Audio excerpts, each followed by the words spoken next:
啊，其实我刚才把结辩的东西也都说了，因为我忘了要结辩了。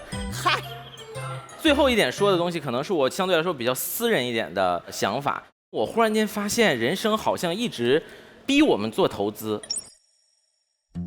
投资有风险这个事情，我从小就知道，但是人生又逼着我们不断去做有风险的事情。可是有些人的性格就像我这样，我就是一个极其的风险厌恶者。就是说白了，那么多的投资，我最喜欢的是储蓄，啊，就是哪怕不挣，我也不想亏。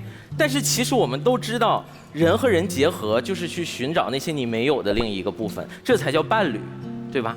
刚才我就讲说，我们这一个家庭在外面结合起来，去共御风险的这个能力会更强。那我为什么会找到这样一个伴侣？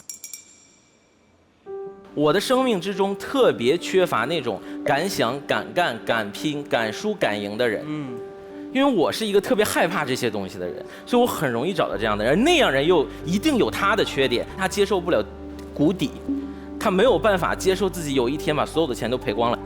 那挣钱那个时候开心的时候，大家就一起开心嘛。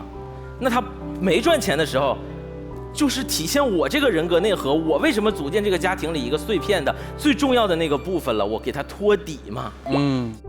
所以我这个时候跟他在一起，其实只是体现了我并没有多伟大，我只想告诉你说，你在外面去挣钱，你在外面去敢想敢拼敢干，你把我的灵魂的另一半补齐了，该我冲锋的时候，该我为你补齐另一半的时候，我也不会退缩。所以我再一次强调，投资可以输，但我们这个家庭不投降。说得非常好。正方派谁？进入。来，进入。好，这个家庭不投降，今天我也不会投降的啊。其实我觉得对方刚才在用各种各样的方式，不断的把这道辩题带入全新的战场。比如说你们说到投资有风险，对吧？他是怎么拿到我这笔钱的？是不是我在委托他？等等等等的。那我们辩题就应该变成伴侣投资亏掉了夫妻共同财产，我应该怎么办？在这里我们之所以很明确的说我的钱，就是要跟这个情况做一个区分。再比如你们构建一些很极端的场景，就是我喋喋不休，每天催我老公还钱3遍。这个事情，这个操作，这个情商，但凡我要是这个样子，我肯定是结不了婚的。再比如不停的说没钱就是还不上啊，怎么办？那又是下一道辩题了，叫做伴侣把我的钱亏掉了，并且怎么都还不上，这个时候我应该怎么办？这是一道开放题，不是今天的辩论题。我觉得家庭成员之间有的时候沟通真的可以直接一点、明确一点。其实跟男人沟通啊，一点心得哈。他做错事情，你想跟他就事论事聊聊事情，对吧？你说我也不要你啊，付出什么代价，不怎么做，咱们就把这一复盘一下。